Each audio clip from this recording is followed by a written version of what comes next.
Godfrey Mwinuka, ni mchumi mkuu, nipo ofisi ya Waziri Mkuu, Sera, Bunge na Uratibu, idara ya sera na uratibu wa shughuli za serikali. Pamoja na mambo mengine tunayofanya katika uratibu, tunaratibu hasa programu za kilimo, tuna programu ya ASTP2, tuna programu ya kilimo na uvuvi AFDP, ambazo zote kwa sababu ni mtambuka, watekelezaji wake ni wengi, hivyo zinaratibiwa ofisi ya Waziri Mkuu. Pamoja na hiyo pia tunaratibu kuhamisha serikali kutoka Dar es Salaam kwenda Dodoma, kuendeleza mji wa Dodoma kama makao makuu na ujenzi wa mji wa serikali Mtumba.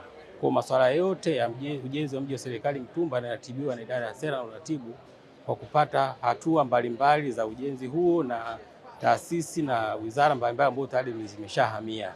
Pamoja na hiyo pia tunaratibu utekelezaji wa ilani ya chama tawala. Chama kwa sasa hivi ni Chama cha Mapinduzi, na sasa hivi tunaandaa taarifa ya utekelezaji wa ilani hiyo kuanzia mwezi Novemba 2025 mpaka mwezi Juni 2026.